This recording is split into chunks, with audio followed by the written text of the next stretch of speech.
अस्सलाम वालेकुम व्यूअर्स।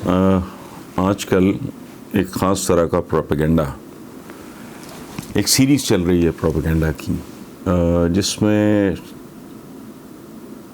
एक बात तो ये हमारे प्रोग्राम में भी डिस्कस हुई है, उसमें रिपोर्ट कार्ड कि उस्मान बुज़दार का फेलियर या उनकी नाकामी या डिलीवर ना कर सकना, ये इसका तमाम तर बोझ या इल्ज़ाम या ब्लेम जो भी कह लें आप, वो जाएगा इमरान ख़ान पे।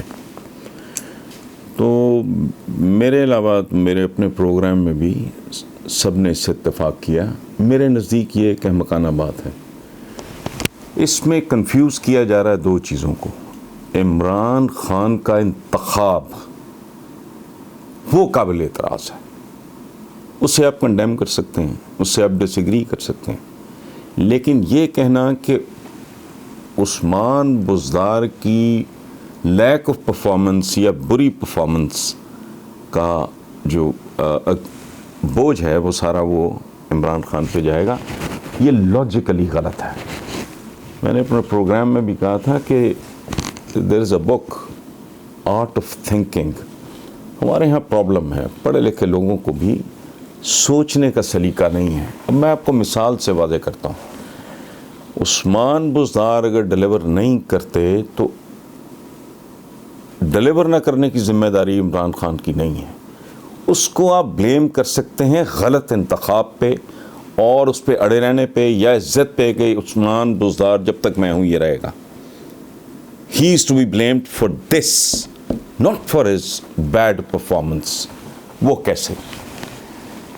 मैं किसी दोस्त की सिफारिश पे या ख़ुद जल्दी में बग़ैर उसको देखे परखे मैं एक ड्राइवर रखता हूँ, वो ट्रैफिक रूल्स को वायलेट करता है, चालान मेरा होगा उसका होगा। अब मेरी अहलियाँ अगर कोई किसी कुक की सर्विसेज हायर करती हैं तो मेरी कमज़ोरी है, मसलन वो सारा कुछ बहुत अच्छा बनाता होगा, मुझे सरसों का साग बहुत पसंद है, मुझे मेथी बहुत पसंद है, मुझे कड़ी वो जो पकौड़ों वाली होती है वो बहुत पसंद है। वो कुक अगर इस मायार पे पूरा नहीं उतरता, अच्छा my own wife is an excellent cook, तो मैं अपनी अहलिया के इंतखाब पे एतराज़ करूँगा। बिल्कुल ऐसे ही जैसे अगर मेरा ड्राइवर है वो कहीं गाड़ी ठोक देता है या ट्रैफिक रूल्स को वायलेट करता है, जैसे मैंने पहले अर्ज़ किया था, तो उसके लिए आप मेरे इंतखाब पे तो एतराज़ कर सकते हैं कि यार तुमने बेवकूफ़ी की है, जल्दबाजी में या बग़ैर सोचे समझे या बग़ैर उसका टेस्ट लिए तुमने ड्राइवर इंगेज कर लिया है, ये तुम्हारी गलती है। लेकिन उसकी परफॉर्मेंस, चलान उसी का होगा। अगर वो कहीं भी सड़क पे मिसबिहेव करता है तो he will be blamed.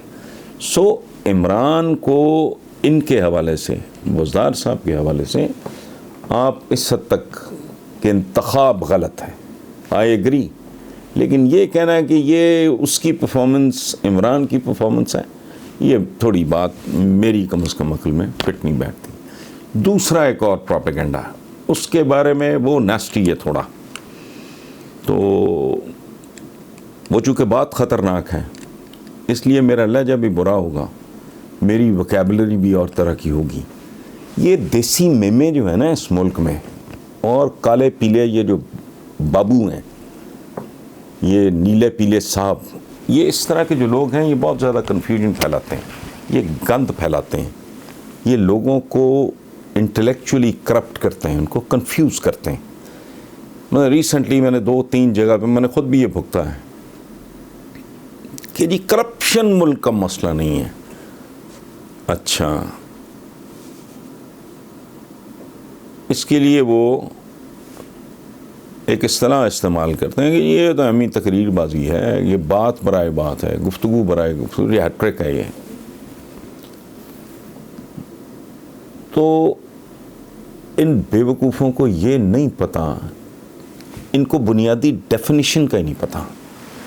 Corruption एक तो है प्योरली माली, वो अकेली बहुत काफ़ी है किसी माशरे को बर्बाद कर देने के लिए। होती कहाँ से? ये अशराफ से शुरू होती, एलीट करप्ट होती है। उसके नतीजे में होता ये है कि आपका रेडी वाला भी वो कैरेक्टरलेस हो जाता है, वो करप्ट हो जाता है। सो ये सिर्फ माली करप्शन नहीं होती, जबकि मेरा तो ज़ाती तौर पे ये मानना है कि सिर्फ माली करप्शन भी किसी मुल्क को बर्बाद करने के लिए इट्स मोर देन इनफ। अच्छा, मैं अगर वक्त पे नहीं जा रहा, मैं अपने काम से इंसाफ नहीं कर रहा, मैंने अपना जो वक्त बेचा हुआ है किसी के पास, उसके दौरान अगर मैं टेलीफोन पे गप्पे हाँक रहा हूँ, अच्छा, वर्क एथिक्स जिसे कहते हैं, उनको वायलेट करना या उनको ऑब्ज़र्व ना करना, वो भी करप्शन ही की एक किस्म है। ठीक है, मैंने पहले एक मिसाल दी किसी और कॉन्टेक्स्ट में कि जब आप ट्रैफिक सिग्नल वायलेट करते हो तो that two is a form of corruption.